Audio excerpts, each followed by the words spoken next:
प्यारे विद्यार्थियों, अपन ने उच्चारण स्थान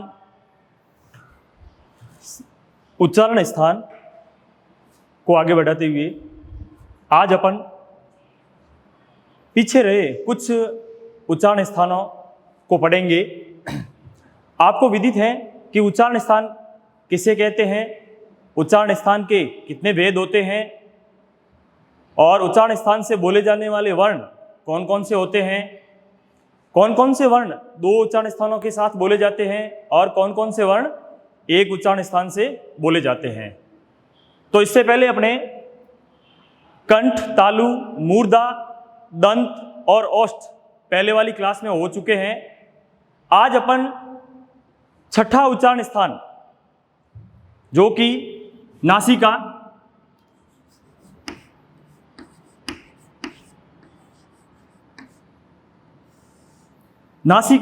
नासिका से तात्पर्य है नाक से उच्चारित होने वाले वर्ण, नाक से उच्चारित होने वाले वर्ण। प्यारे विद्यार्थियों ध्यान दीजिएगा, कुछ ऐसे वर्ण हैं जो नासिका की ध्वनि के साथ उच्चारित होते हैं, बोले जाते हैं, जैसे क वर्ग, च वर्ग, ट वर्ग, त वर्ग और प वर्ग। इनका जो अंतिम वर्ण है, क का अंतिम वर्ण ड़, च का अंतिम वर्ण य, ट का अंतिम वर्ण ण, त का अंतिम वर्ण न और प वर्ग का अंतिम वर्ण म। ये पांचों वर्ण नासिका के द्वारा बोले जाते हैं। यानी इनका उच्चारण करते हैं तो नाक से एक प्रकार की ध्वनि निकलती है जो इन वर्णों को बोलने में मदद करती है। तो ध्यान दीजिएगा, इसका जो सूत्र है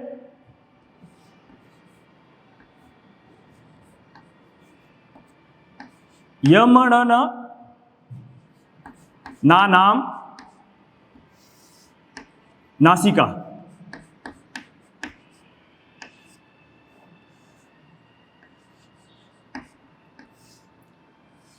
ये जो सूत्र आपके सामने दर्शाया गया है, यमणन ना नाम नासिका, बोलने में थोड़ा सा कठिन है, लेकिन ये वर्ण आपके सामने वर्णों के साथ ही सूत्र बना हुआ है।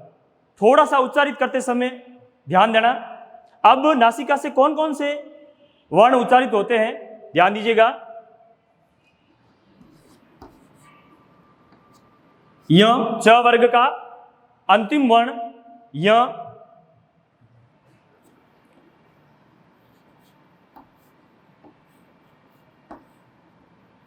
प वर्ग का अंतिम वर्ण म,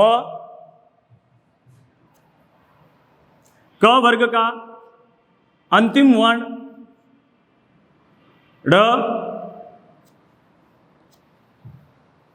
ट वर्ग का अंतिम वर्ण ण और त वर्ग का अंतिम वर्ण न। ये जो पांच वर्ण हैं ये नासिका उच्चारण स्थान के माध्यम से बोले जाते हैं, क्योंकि इनकी ध्वनि नासिका से ही उच्चारित होती है। अगला जो अपना उच्चारण स्थान है वो है कंठ तालु।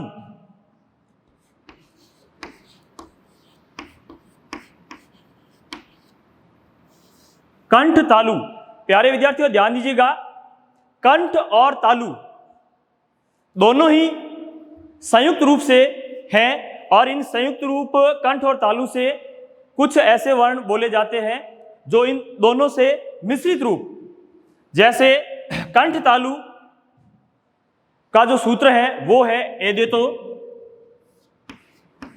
एदैतो, कंठ तालु।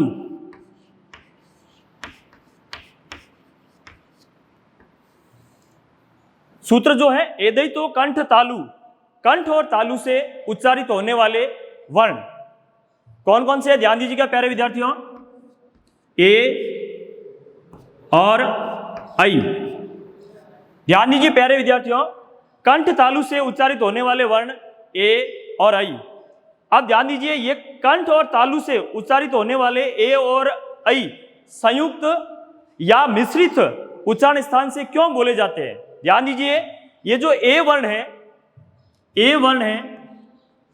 ए वर्ण बनता है अ धन ई से, क्योंकि दो स्वरों के माध्यम से, दो असमान स्वरों के माध्यम से ए बोला जाता है।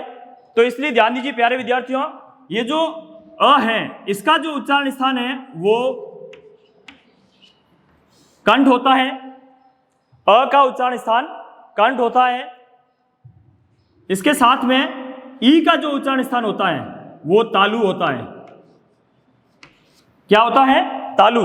तो अ का उच्चारण स्थान कंठ, ई का उच्चारण स्थान तालु, और अ धन ई से बनता है आपके ए। इसलिए ए और इसका जो दीर्घ स्वरूप ऐ, इन दोनों का उच्चारण स्थान कंठ तालु होता है। अगला है आपके कंठोष्ठ। कंठ तालु के बाद में कंठोष्ठ।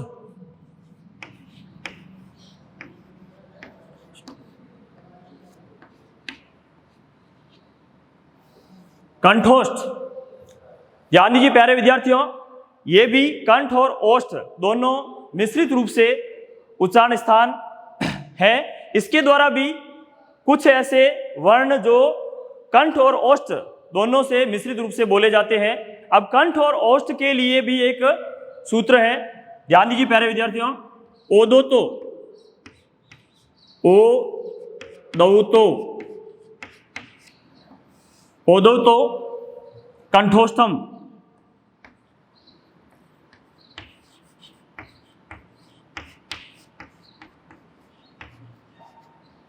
ओदौतो कंठोष्ठम, यानी कंठ और ओष्ठ से बोले जाने वाले कौन से वर्ण हैं?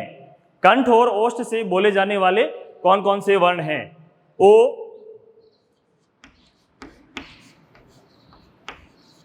औ, ओ और औ।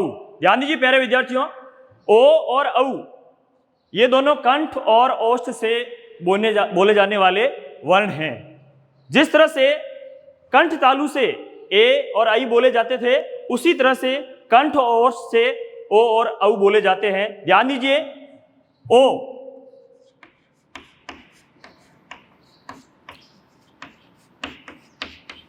अधन उ, अधन उ से ओ का निर्माण होता है। अब ध्यान दीजिए, ये जो अ है इसका उच्चारण स्थान कंठ है,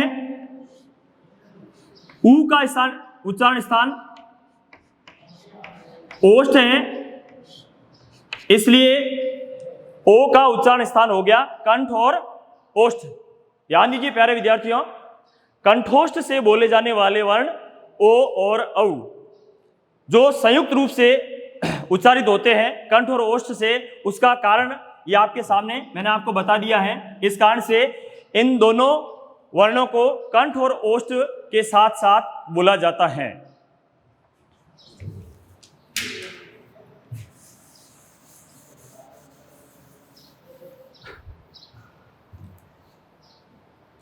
अगला उच्चारण स्थान है दंतोष्ठ।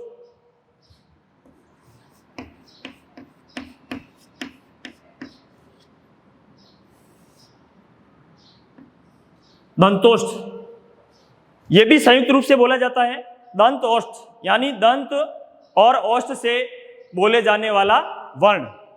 वकारस्य दंतोष्ठम, वकारस्य दंतोष्ठम,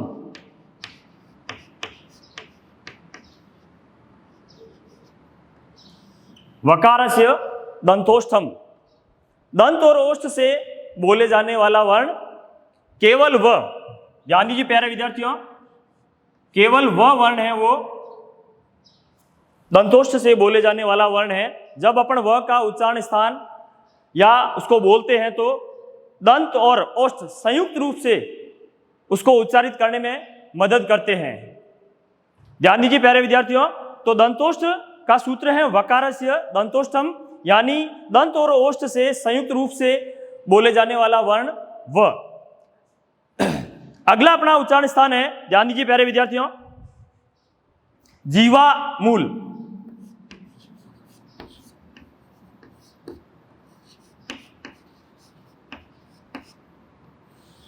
जीवामूल। ये जो अपना उच्चारण स्थान जो है ये प्राचीन संस्कृत साहित्य, वैदिक संस्कृत साहित्य से मिलता जुलता उच्चारण स्थान है। अपनी वर्तमान संस्कृत में ये न के बराबर उच्चारण स्थान मिलता है, फिर भी उच्चारण स्थानों के क्रम में इसको भी रखा गया है। तो जीवा मूलम, इसके लिए सूत्र है जीवा मूल्यस्य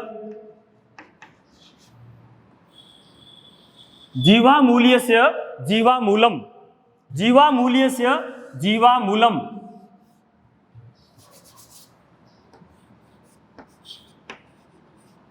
जीवा मूलम, जीवामूल का जो संस्कृत सूत्र है जीवामूल्यस्य जीवामूलम। ध्यान दीजिए, इसके द्वारा बोले जाने वाले वर्ण है वो आपके क और ख। क और ख के आगे अर्धचंद्राकार चिन्ह लगाया जाता है। प्यारे विद्यार्थियों, ये इनकी पहचान है जो वैदिक संस्कृत साहित्य में प्राचीन समय में लिखा जाता था, समझा जाता था, लेकिन अब अपनी संस्कृत में वर्तमान में इन वर्णों का न के बराबर उल्लेख होता है। फिर भी इनको उच्चारण स्थान में क्रम से जगह मिली है, तो ये भी ध्यान रखिए क और ख इनके आगे अर्धचंद्राकार चिन्ह से इनको प्रदर्शित किया जाता है, जो इस तरह से लिखा जाता है।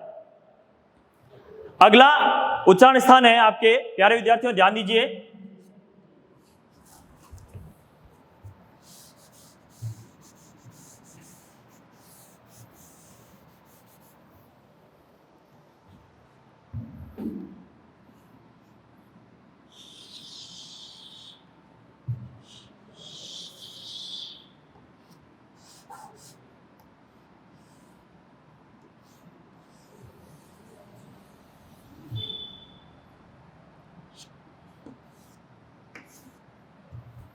नासिका।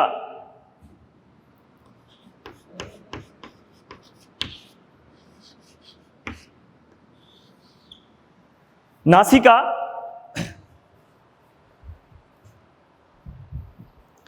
नासिका अनुस्वारस्य, नासिका अनुस्वारस्य, इसका जो सूत्र है नासिका अनुस्वारस्य, ये जो सूत्र है इसके माध्यम से केवल अनुस्वार वर्ण बोला जाता है, अनुस्वार वर्ण बोला जाता है।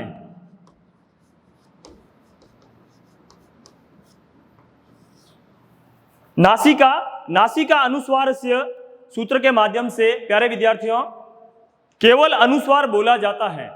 ध्यान दीजिए प्यारे विद्यार्थियों, यहां अनुस्वार से संबंधित विशेष बात, अनुस्वार जो ये बिंदी है ये केवल स्वर के ऊपर ही लगता है। अनुस्वार प्यारे विद्यार्थियों केवल स्वर के ऊपर ही लगता है। उदाहरण के तौर पे ध्यान दीजिए,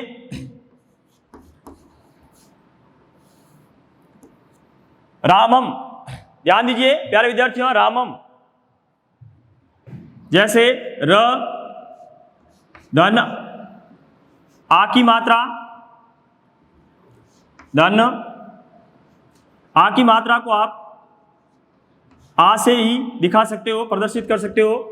म धन अ धन अनुस्वार।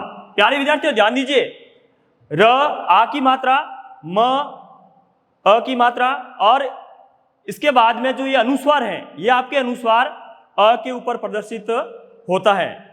इसलिए कहा जाता है अनुस्वार स्वर के ऊपर ही लगता है।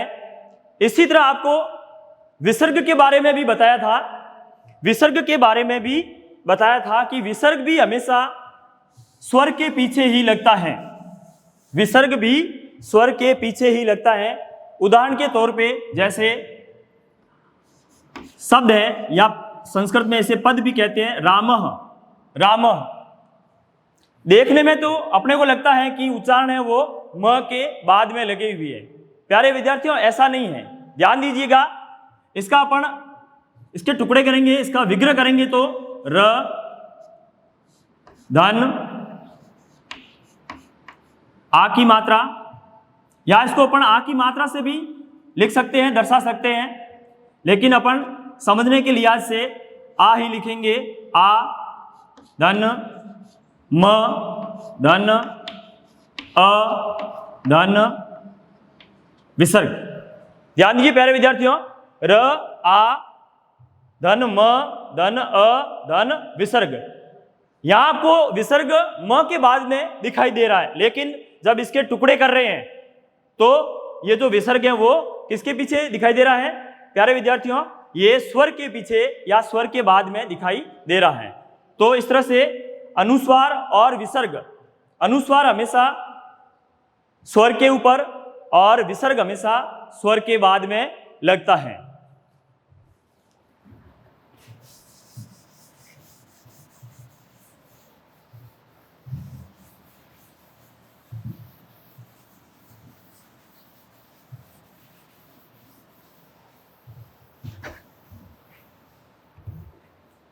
प्यारे विद्यार्थियों ध्यान दीजिए, कुछ वर्ण ऐसे होते हैं जिनके उच्चारण स्थान दो दो होते हैं। कौन कौन से होते हैं देख लीजिए।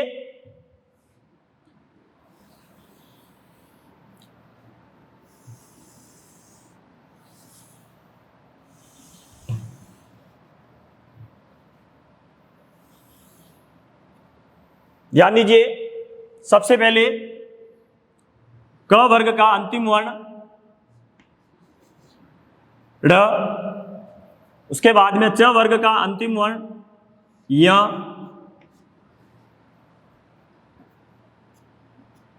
उसके बाद में ट वर्ग का अंतिम वर्ण ण, उसके बाद में त वर्ग का अंतिम वर्ण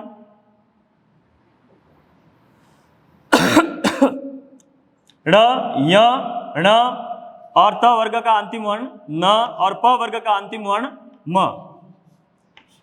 ध्यान दीजिए प्यारे विद्यार्थियों,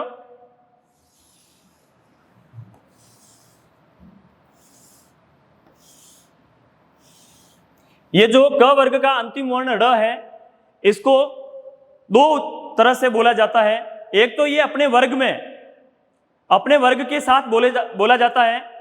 जैसे ये बोला जाता है आपके कंठ, क वर्ग हमेशा कंठ से उच्चारित होता है, तो ये भी इसके साथ में कंठ, और कंठ के साथ में ध्यान दीजिए ये जो पांचवा अंतिम वर्ण है ये नासिका से भी बोले जाते हैं, इसलिए इनका उच्चारण स्थान नासिका भी है। कंठ और नासिका, कंठ और नासिका। च वर्ग का अंतिम वर्ण य, च वर्ग बोला जाता है तालु से, तो ये भी तालु, और तालु के साथ साथ आपके नासिका से भी बोला जाता है, नासिका से भी बोला जाता है। इसके बाद में ट वर्ग का अंतिम वर्ण ण, ये आपके मूर्धा से बोला जाता है, मूर्धा से बोला जाता है, और ये नासिका से भी बोले जाने वाला वर्ण है।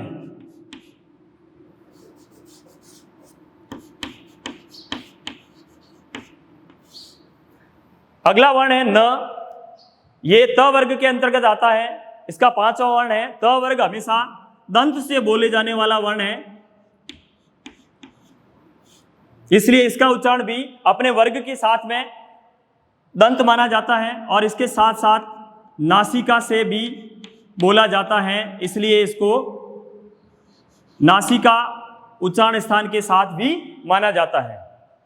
अंतिम प वर्ग का पांचवा वर्ण म, ये ओष्ठ से बोला जाता है।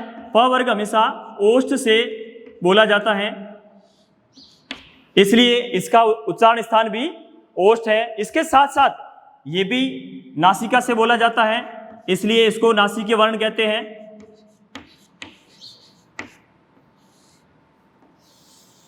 तो ये हो गए 5 वर्ण जिनके उच्चारण स्थान दो दो है। इसके अलावा 5 वर्ण और हैं, ए, आई, ओ, औ और व। ध्यान दीजिए प्यारे विद्यार्थियों,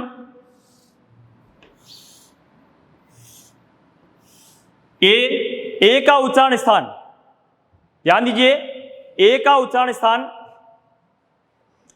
और आई का उच्चारण दोनों का एक ही है, ओ और औ का दोनों का भी एक ही है, और व का उच्चारण स्थान अलग से माना जाता है।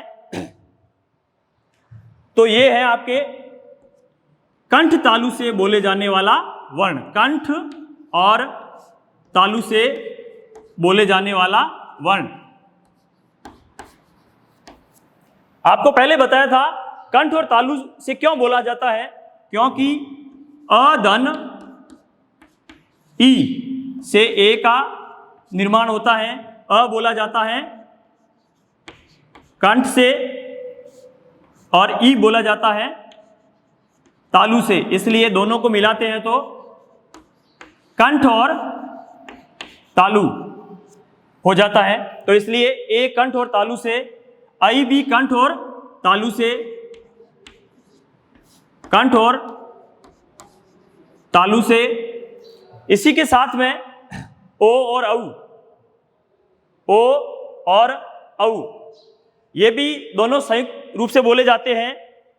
ये आपके कंठ और ओष्ठ, कंठ और ओष्ठ से बोले जाने वाला वर्ण है। इसका भी यही कारण है, जैसे अधन उ, अधन उ से ओ बनता है, अ का उच्चारण स्थान कंठ और उ का उच्चारण स्थान ओष्ठ, इसलिए दोनों कंठोष्ठ से बोले जाने वाले वर्ण है।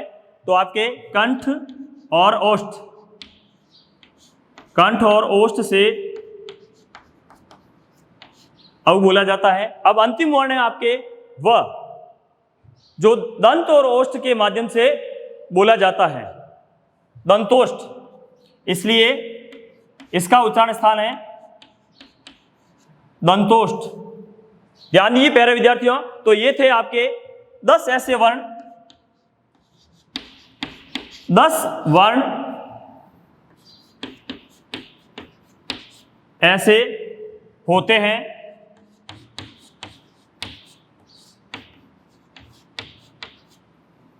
जो या जिसके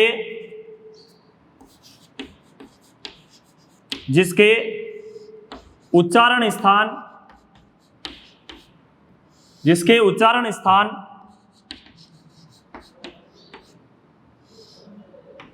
दो माने जाते हैं,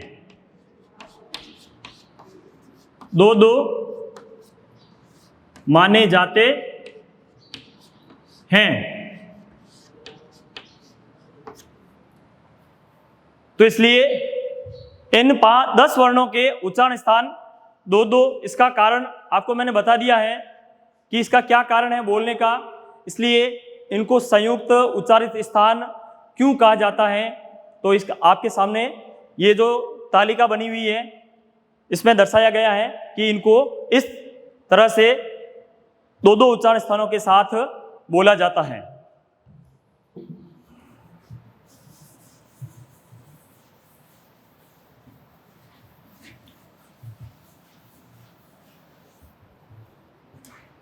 ध्यान दीजिए प्यारे विद्यार्थियों, तो ये थे आपके उच्चारण स्थान।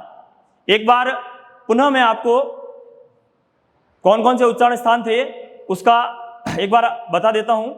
जैसे पहला था कंठ, कंठ के बाद में तालु, तालु के बाद में मूर्धा, मूर्धा के बाद में ओष्ठ, दंत, दंत के बाद में ओष्ठ, ओष्ठ के बाद में नासिका, नासिका के बाद में नासिका के बाद में कंठ तालु, कंठ तालु के बाद में कंठोष्ठ, कंठोष्ठ के बाद में कंठोष्ठ के बाद में दंतोष्ठ, दंतोष्ठ के बाद में जीवामूल, और अंतिम है वो नासिका, अंतिम है वो नासिका।